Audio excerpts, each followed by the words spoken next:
Namaste, yogis.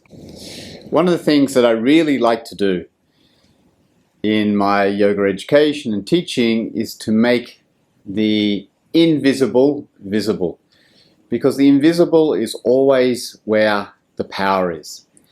And I'm talking about things like prana, consciousness, mind, the stuff that everything is made of.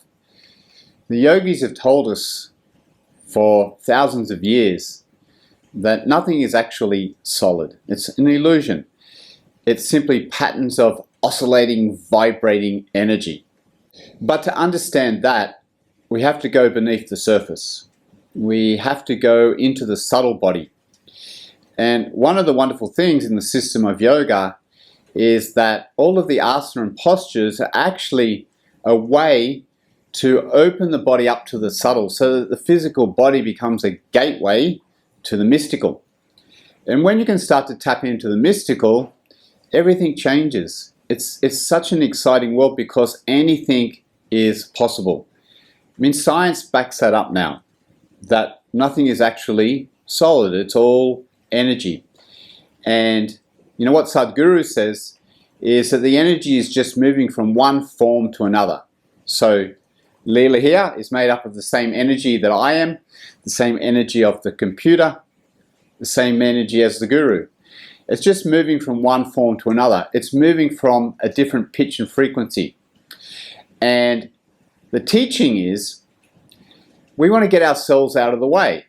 Right? How do we remove the tensions in the physical body? How do we free up the diaphragms? How do we create a body that is like when we're kids, you know, vibrant and flexible and responding to life really well? How do we activate and upgrade our energy? How do we reprogram our mind for success?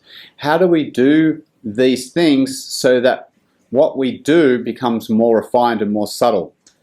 So that when we take ourselves out into the world, it's a high vibrational self. It's a high vibrational actions. We're doing it with positivity. We're doing it in a way that supports love, that supports compassion, that supports being joyful in the world and helping other human beings being better versions of themselves. So as yoga teachers, I always encourage, for a starting place, really get interested in prana and pranayama, because that is the obvious starting place to work with getting familiar with the invisible, because that's what switches it on. That's what makes us alive. We breathe in oxygen. The oxygen carries the prana, the chi, the ki, the spirit, the bioenergy. Let's just call it electricity. Without it, nothing else is going on. Right? When it leaves your body, snap, it's done. It's over. Breath is super important, and all we have to work out is, what does the inhale do? What does the exhale do? And what does the pause between them do?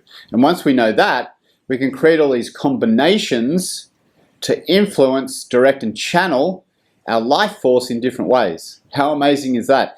And if you can start to look at the body with different eyes and look at our body and see, where is the life force moving? Or where is it stuck? Where is this body resisting life force? In other words, movements of energy. And then once you can see that, what shapes can I give? What postures can I give to open this body to consciousness, to flow? Ultimately, what I'm asking is, how do I open this body to the subtle? And once we can do that, we start working with the subtle, we work directly with consciousness, and everything changes. So, get interested in the invisible. It will take your practice and your teaching to a whole new level. Namaste.